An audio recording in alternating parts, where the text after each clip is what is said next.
నిడమరులో బుధవారం కిమ్స్ హాస్పిటల్కు సీఎం చంద్రబాబు నాయుడు శంకుస్థాపన చేశారు. మళ్లీ వచ్చే ఏడాది ఇదే రోజున ప్రారంభోత్సవం జరుగుతుందని ఆయన అన్నారు.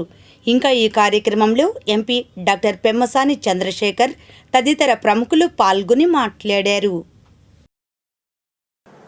అమరావతి గడ్డపై నుంచి ఇది ఒక వినూత్నమైన ప్రయోగం.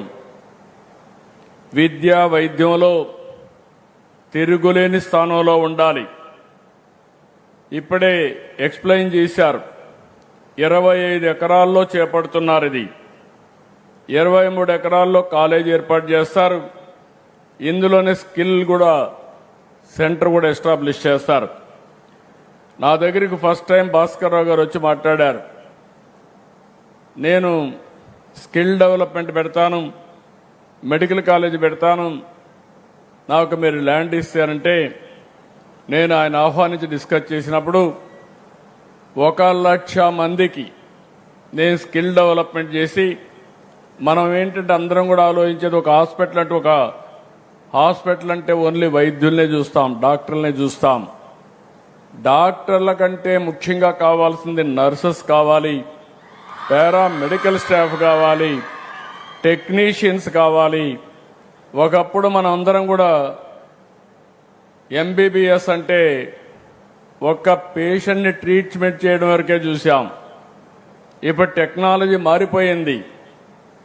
ఈ టెక్నాలజీ ఎంతవరకు పోయిందంటే డాక్టర్ కూడా ఏఐ నేర్చుకుంటే తప్ప, ఐటీ నేర్చుకుంటే తప్ప ప్రగతి సాధించలేని పరిస్థితికి వస్తున్నారంటే అది టెక్నాలజీకి ఉండే మహత్యం అని చెప్పి కూడా నేను మీకు తెలియజేస్తున్నా. రెండో విషయం కూడా ఇక్కడ నేను చూశాను, పిల్లలందరినీ ఎంత ఉత్సాహంగా ఉన్నారంటే, మీ ఉత్సాహం చూస్తూ ఉంటే నా విజన్ తప్పకుండా సాధిస్తానని నమ్మకం నాకు వస్తూ ఉంది. 23 నెలల కంటే ముందు ఈ రాష్ట్రంలో ఒక అరాచకం, ఒక విధ్వంసం, నా జీవితంలో అలాంటి పాలన ఎప్పుడూ నేను చూడలేదు, చూస్తాను కూడా అనుకోను. 50 సంవత్సరాలు సుదీర్ఘ రాజకీయ చరిత్ర. అలాంటివి మీరు చూసినప్పుడు నేనే ఎప్పటికప్పుడు నేర్చుకుంటానే ఉంటాను. అనునిత్యం నేను నిత్య విద్యార్థిని. ఇప్పుడు భాస్కర్ రావు గారితో మాట్లాడినప్పుడు ఒక మాట అంటే నా మైండ్లో నా కంప్యూటర్లు ఎక్కించుకున్నాను. 1,00,000 ఉద్యోగాలు మా పిల్లలకి ఇవ్వాలనేది నా ప్రగాఢమైన ఆలోచన. మా ఆఫీసర్లు చెప్తే ఒకటే మాట చెప్పాను, మీరు బిజినెస్ రూల్స్ చూస్తారు, నేను పిల్లల భవిష్యత్తు చూస్తాను, మీకు నాకు ఇదే తేడా అని కూడా నేను చెప్పాను.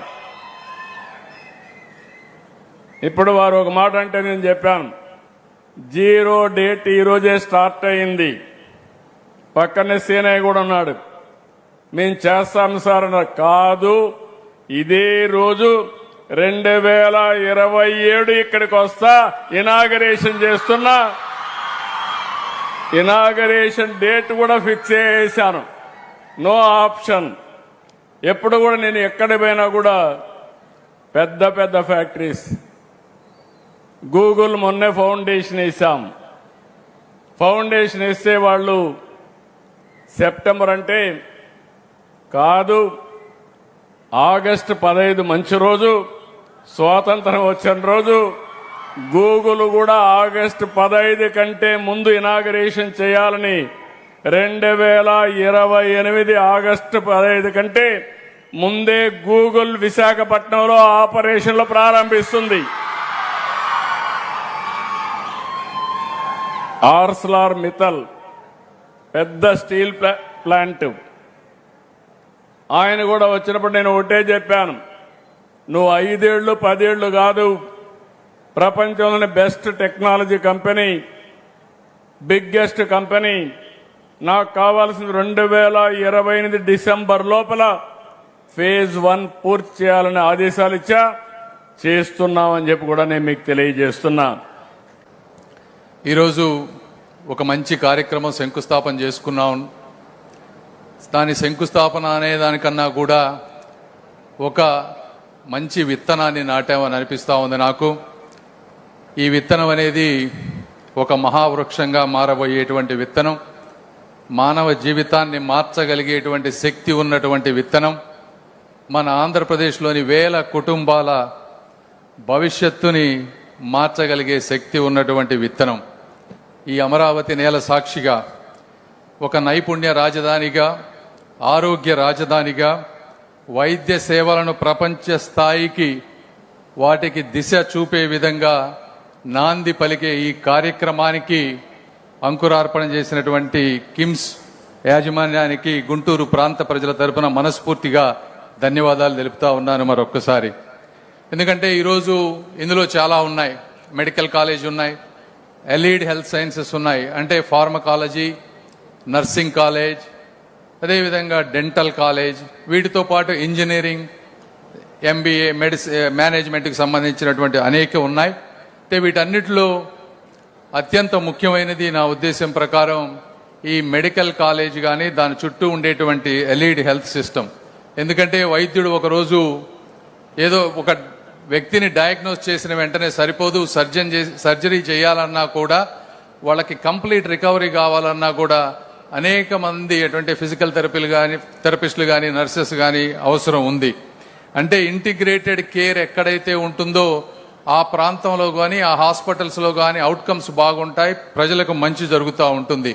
అదేవిధంగా ఇంటిగ్రేటెడ్ కేర్ ఉండటం వల్ల మీరు ఒకసారి చరిత్రలోకి వెళ్ళి చూస్తే అమెరికా లాంటి ప్రాంతంలో మయో క్లినిక్ లాంటి ప్లేసులు తీసుకున్నారంటే మిన్నెసోటాలోని ఒక మారుమూల గ్రామం, చిన్న ప్రాంతంలో మొదలైనటువంటి ఒక మయో క్లినిక్ ఈరోజు అమెరికాలో దాదాపుగా $17 బిలియన్ రెవెన్యూ, అంటే అమెరికాకి, ఆ రాష్ట్రానికి దాదాపుగా $7 బిలియన్ రెవెన్యూని ఆ ఒక్క రాష్ట్రంలో అది ఎక్కడుందో దాన్ని క్రియేట్ చేస్తూ ఉంది. అంటే $17 బిలియన్ రెవెన్యూ అంటే దాదాపు మనం 1,50,000 కోట్ల గురించి మాట్లాడుతూ ఉన్నాం.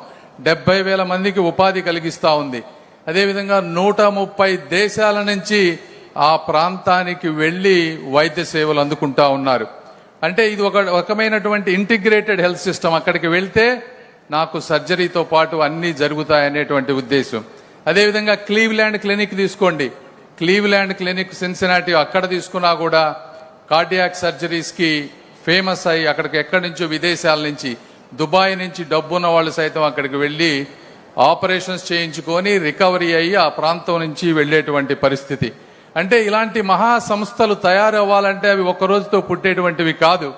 వాటికి ఒక రకమైనటువంటి దూరదృష్టి, ధైర్యం, దృఢ సంకల్పం, అంటే ఇక్కడ ఉన్నటువంటి నారా చంద్రబాబు నాయుడు గారి లాంటి వ్యక్తుల వల్ల మాత్రమే అవి ఈరోజు సాధ్యమైనాయి. అవి కూడా 5 సంవత్సరాల్లోనూ 3 సంవత్సరాల్లోనూ సాధ్యం కాలేదు, సంవత్సరాలు పట్టినాయి. అయితే కాకపోతే అది 50 సంవత్సరాల క్రితం ఆ రోజు ఆ మహానుభావులు వేసినటువంటి విత్తనం ఈరోజు అవి మహావృక్షాలుగా మారి ఆ దేశాలని, రాష్ట్రాలను కాపాడేటువంటి పరిస్థితి తీసుకొచ్చాయి.